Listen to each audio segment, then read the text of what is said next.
Bien-aimés dans le Seigneur, shalom. Shalom encore pour ce début du mois de juillet, que je souhaite à tout le monde que ce soit un mois de surprise agréable de la part de l'Éternel. Je viens encore aujourd'hui avec un petit message pour toi, que nous allons lire dans Nombre chapitre 10, verset 10. Il dit ceci: dans vos jours de joie, lors de vos fêtes et de vos débuts du mois, vous sonnerez de la trompette en offrant vos holocaustes et vos sacrifices de communion. Et cela vous servira de souvenir devant votre Dieu. Je suis l'Éternel, votre Dieu. Amen. La Bible nous dit ici que nous devons songer, nous devons nous souvenir de lui pendant les moments où nous sommes dans des fêtes, pendant les moments où nous sommes dans l'abondance, pendant les moments où nous sommes dans la joie. Ne nous laissons pas emporter par la joie mondaine, une joie passagère. Il faut toujours se rappeler de l'origine ou la source de cette joie-là. Et la source, c'est Dieu. La source, c'est Dieu, bien-aimé. La Bible est très claire. Pendant nos nouveaux exploits, pendant nos fêtes, pendant nos jours de joie, il faut louer le Seigneur, rendre les actions de grâce, donner des sacrifices au Seigneur. Car c'est lui l'auteur de cette joie, c'est lui l'auteur de cette journée de joie. Et quand on parle de journée de joie, soyons-en sûrs, comme la Bible parle de journée de joie, c'est qu'il y a aussi des journées mauvaises, des journées de tristesse, des journées de soucis, des journées de désespoir, des journées d'amertume.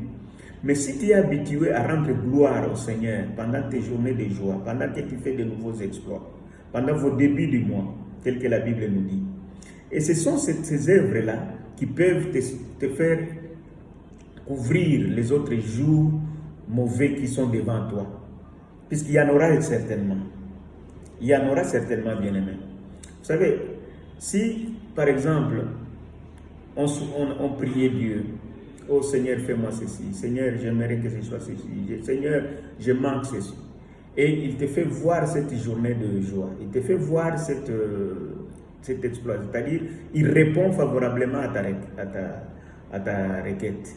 Et si tu ne songes pas à lui, si tu ne penses pas à lui en lui offrant des sacrifices, en le louant, en lui rendant culte d'adoration, puisque c'est lui l'auteur, tu es comparable aux gens qui sont moins reconnaissants et qui manquent, qui sont emportés par la joie qui est passagère, qui est éphémère. Et si nous lisons Luc chapitre 17, 12e au 19e verset, nous parle de l'histoire de lépreux, de 10 lépreux qui se trouvaient hors de la ville. Pendant que Jésus passait, ils sont venus, ils ont commencé à crier: Seigneur Jésus, aie pitié de nous. Seigneur Jésus, purifie-nous. Et vous savez, en Israël, quand tu es lépreux, c'était le pire des choses. Puisque tu étais hors ville, tu étais écarté de la ville, tu ne pouvais pas venir là où il y a la masse, tu ne pouvais pas entrer dans la ville. Et le Seigneur leur avait dit quoi? Le Seigneur leur avait dit: allez vous faire montrer aux sacrificateurs. Et pendant qu'ils marchaient, ils se sont rendus compte qu'ils sont guéris en pleine route. Mais 9, ils ont été emportés par cette joie. Ils ont été emportés par cette joie de guérison. Ils n'ont plus pensé de venir rendre l'action de grâce au Seigneur, de venir les louer, de venir les remercier, d'être reconnaissant. Mais un seul qui était encore étranger, un Samaritain, a fait demi-tour et il a commencé à louer le Seigneur en route. Il a commencé à louer le Dieu, à sauter, à les rendre gloire, à les rendre le culte d'adoration. Que Seigneur, sans toi, je ne pouvais pas avoir cette journée de joie. Sans toi, tu ne pouvais pas rétablir ma joie. Tu ne pouvais pas me réhabiliter. Tu ne pouvais pas purifier mon corps. Jusqu'à ce qu'il a rencontré Jésus-Christ et il s'est jeté au-devant de Jésus-Christ. Il l'a adoré, il l'a glorifié. Et le Seigneur était très content. Il a dit: mon fils, lève-toi, ta foi t'a sauvé.